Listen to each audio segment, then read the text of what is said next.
اس کے بعد بہت پیارا مسئلہ بیان کیا جا رہا ہے، متوجہ ہیں؟ یا ایھا الذین آمنوا اتقوا اللہ وابتغوا الیہ الوسیلہ. اب دیکھو، اے ایمان والو اللہ سے ڈرو اور وسیلہ اختیار کرو، وسیلہ اختیار کرو. لوگوں نے اس آیت کریمہ کو لے کر کے ایسا ہڑبونگ مچایا ہوا ہے کہ بہت سارے لوگوں نے وسیلے کے تحت اپنے بزرگوں سے استعانت اور اپنے اولیاء سے استغاثے کا جواز فراہم کر لیا ہے کہ وسیلہ، اللہ نے خود کہا ہے کہ وسیلہ لو، لہذا ہم بزرگوں سے وسیلہ لے رہے ہیں، ہم اپنے اولیاء سے وسیلہ لے رہے ہیں اس لیے کہ قرآن میں اس کا ثبوت ہے. اور بغیر وسیلے کے، بغیر سیڑھی کے آپ چھت پر نہیں چڑھ سکتے. کسی نے بہت اچھا لکھا ہے کہ آپ کو چھت پر جانا ہے نا اور وسیلہ سیڑھی ہے تو کم سے کم چھت والے سے پوچھ لو، چھت والے سے پوچھ لو کہ سیڑھی کیسی ہونی چاہیے، یہ تو پتہ چلنا چاہیے نا. چھت والا بتائے گا نا، چھت پر آپ کو پہنچنا ہے، اللہ تک پہنچنا ہے نا، اور آپ بزرگوں کو وسیلہ لے رہے ہیں تو کم سے کم چھت والے سے پوچھ لو کہ سیڑھی کیسی چلے گی. اصل میں غلطی کہاں ہوئی؟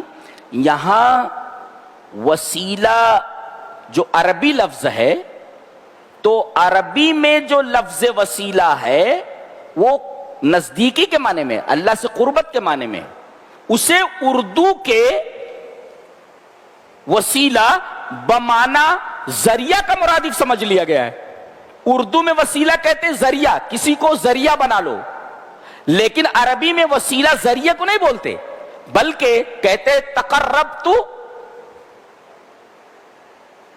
الوسیلۃ الی فلان، میں نے فلاں کا تک وسیلہ حاصل کیا، یعنی تقربت الیہ، میں نے اس کی طرف قربت حاصل کی، نزدیکی حاصل کی. پتہ یہ چلا کہ عربی میں وسیلہ کہتے قربت حاصل کرنے کو، اور اللہ سے نزدیکی حاصل کرنے کے لیے سب سے بہترین طریقہ احکام الہیہ کی تعمیل ہے اور اعمال صالحہ ہیں.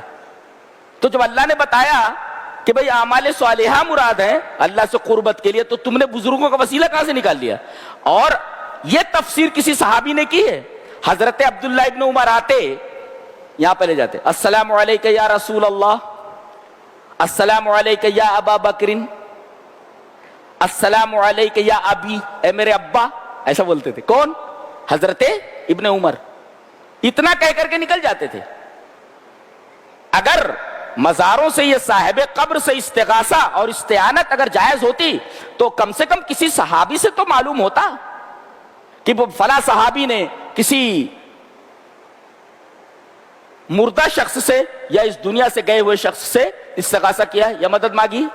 یہاں تک کہ بخاری شریف کی روایت موجود ہے کہ نبی کریم صلی اللہ علیہ وسلم کے بعد مدینہ میں قحط پڑا تو تمام لوگ مدینہ کے جو سب سے بڑے بزرگ تھے حضرت عباس ابن عبد المطلب، نبی کریم صلی اللہ علیہ وسلم کے چچا، ان کے پاس آئے اور کہا کہ چلیے دعا کیجئے آپ کہ اللہ تبارک و تعالی ہمیں پانی دے، ہمارے اوپر پانی برسائے.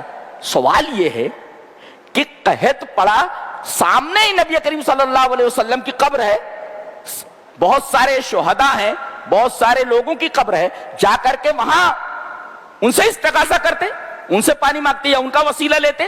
حضرت عباس ابن عبد المطلب کا وسیلہ لینے کا مطلب ان کا وسیلہ نہیں، ان کی دعا کا وسیلہ لیا گیا. تو یہ تو ہمارے یہاں بھی جائز وسیلہ یہ ہے کہ کوئی بزرگ آدمی ہو اس سے کہہ دیجئے، یہاں تک کہ مسافر سے آپ کہہ دیجئے کہ میرے لیے دعا کرو، تو جائز وسیلہ ہم لوگ بھی مانتے ہیں. مردے سے وسیلہ ہمارے یہاں جائز نہیں ہے، قطعاً جائز.